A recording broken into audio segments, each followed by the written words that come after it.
आप नर्सरी से प्लांट तो ले आते हैं, पर घर लाते ही प्लांट सूख जाता है या फिर उसमें ग्रोथ रुक जाता है। नर्सरी में उसी प्लांट पे बहुत सारे फूल आ रहे होते हैं, लीव्स बहुत हेल्दी लगता है, बट घर आते ही लीफ शेड होने लगता है और पौधा नहीं चलता है। अगर आप ये सेम प्रॉब्लम फेस कर रहे हैं तो आपने सही वीडियो पे क्लिक किया है। आइए आज 5 आसान से स्टेप्स से जानते हैं क्या है वो सही तरीका जिसे प्लांट लगाने पे तेज़ी से ग्रोथ हो। हेलो प्लांट लवर्स, आपका स्वागत है मेरे यूट्यूब चैनल अर्बन बगीचा पे। प्लांट लगाने का फर्स्ट स्टेप है एक अच्छा सा सॉइल मिक्स बनाना। मैंने सॉइल मिक्स बनाने के लिए 2 पार्ट गार्डन सॉइल लिया है, 1 part cocopeat, 1 part river sand और 1 पार्ट गाय के गोबर का खाद। आप कोकोपीट के जगह पे राइस हस्क भी ले सकते हैं और गोबर के खाद के जगह पे वर्मी कंपोस्ट भी ले सकते हैं। सभी इंग्रेडिएंट्स को आपस में अच्छे से मिला लेंगे।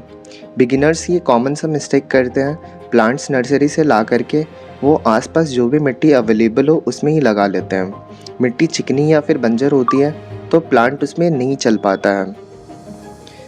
मिट्टी मिलाना थोड़ा एनर्जी कंज्यूमिंग काम है, पर ये प्लांट के ग्रोथ को देखकर जो खुशी मिलती है उसके सामने ये बहुत कम है।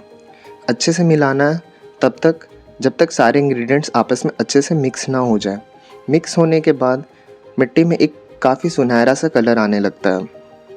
मैं ये फंगीसाइड ले रहा हूँ जो रूट्स को फ्यूचर में फंगस से प्रोटेक्ट करेगा। ये वाइट पाउडर जैसा चीज़ एगशेल क्रश है, इसे आप भी आसानी से घर पे तैयार कर सकते हैं। एग्स के शेल को कुछ दिन सुखा लेना है और उसे मिक्सी में ग्राइंड करके एक पाउडर बना लेना है। ये प्लांट्स को कैल्शियम प्रोवाइड करेगा जो कि प्लांट के लिए एक बहुत ही इम्पॉर्टेंट न्यूट्रिएंट है। दोनों चीज़ों को मैंने आपस में मिला लिया है और हमारा सॉइल मिक्स प्लांट लगाने के लिए बिल्कुल तैयार है। स्टेप 2 है प्लांट्स के अकॉर्डिंग पॉट सेलेक्ट करना। मैं ये प्लास्टिक के विंडो पॉट्स छोटे प्लांट्स के लिए ले रहा हूँ। इसमें एक भी ड्रेनेज होल नहीं है। स्क्रू ड्राइवर को गर्म करके मैं आसानी से इसमें ड्रेनेज होल बना ले रहा हूँ। ड्रेनेज होल बनाने से क्या होगा, जो भी एक्सेस वाटर होगा वो सारे बाहर निकल जाएंगे। इससे रूट रॉट नहीं होगा। मिट्टी के गमले में पहले से ड्रेनेज होल बना होता है। मैंने उसके ऊपर एक दिया रख दिया है ताकि मिट्टी पानी के साथ बाहर ना आ जाए। इसमें 40 to 50% तक मिट्टी भर लेंगे एक बेस बनाने के लिए, जिसके ऊपर हम प्लांट लगाएंगे। मैं ये चाइना डॉल का प्लांट ले रहा हूँ। इसे मैंने लोकल नर्सरी से 150 का लिया है। इसे धीरे धीरे आराम से ग्रो बैग से बाहर निकाल लेंगे। यहाँ ध्यान रखना है कि रूट बॉल्स बिल्कुल डिस्टर्ब ना हो। अगर ग्रो बैग से आराम से ना निकले तो आप ग्रो बैग को कट कर लीजिए। ये प्लांट बेहद चिकनी मिट्टी में लगा हुआ है। अगर मैंने इसे ऐसे ही लगा दिया तो ये नहीं चल पाएगा, इसका ग्रोथ अच्छे से नहीं होगा। मैं हल्के हाथों से साइड साइड के मिट्टी को हटा ले रहा हूँ। ध्यान देना कि मेन रूट बॉल जो सेंटर पे होता है उसे बिल्कुल भी डिस्टर्ब नहीं करना है। मैं बस साइड साइड के मिट्टी को हटा रहा हूँ। साइड के रूट्स काफ़ी फ्री हो गए हैं। अब ये आराम से गमले में शिफ्ट हो जाएगा।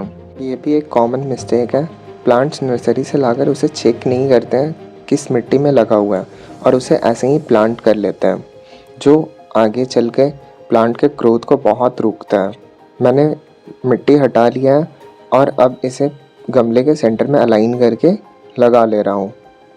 सेंटर पे रखने के बाद इसमें साइड साइड से जो भी जगह उस पर मिट्टी भर लेना है।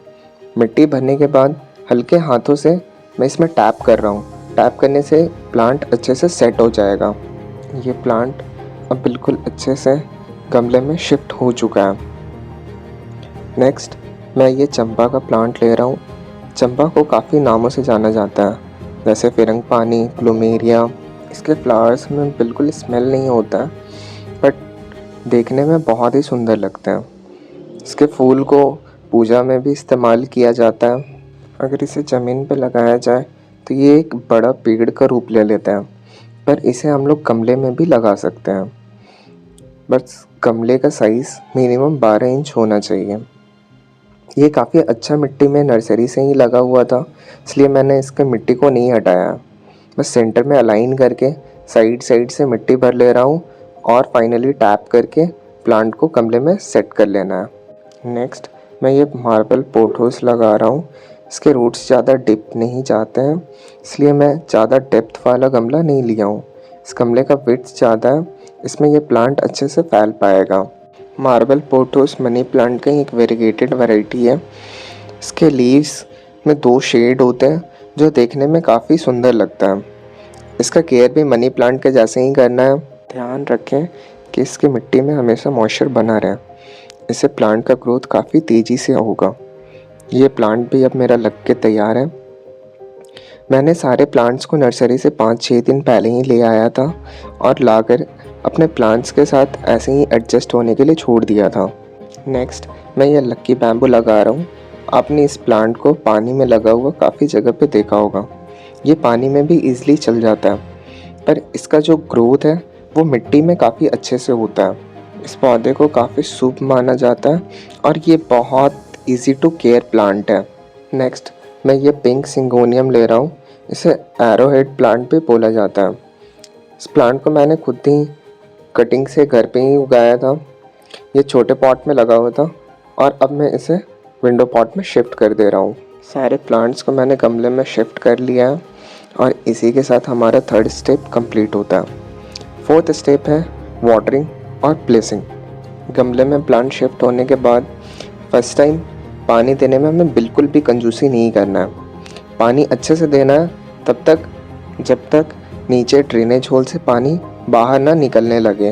प्लांट्स को हमने ग्रो बैग से गमले में शिफ्ट किया है तो प्लांट हल्का स्ट्रेस शो करेगा। इस समय पे हमें प्लेसमेंट पे काफ़ी ध्यान रखना है। इसे ऐसे जगह पे रखना है जहाँ पे मॉर्निंग के कुछ 4-5 घंटे के सनलाइट इन्हें डायरेक्ट मिले और शाम के टाइम ओस से भी बचाना है। प्लांट्स को तेज़ धूप में नहीं रखना है, नहीं तो प्लांट और भी ज़्यादा स्ट्रेस में चला जाएगा। ध्यान दें कि इसे बस सुबह का सनलाइट ही मिले। मिट्टी ऊपर से हल्का सूखने के बाद इसे दोबारा पानी देना होगा। ध्यान रखें कि मिट्टी बिल्कुल पूरी तरह से ना सूख जाए। और यहाँ हमारा 4th स्टेप कंप्लीट होता है। 5th स्टेप आज से 4-5 दिन के बाद करना होगा।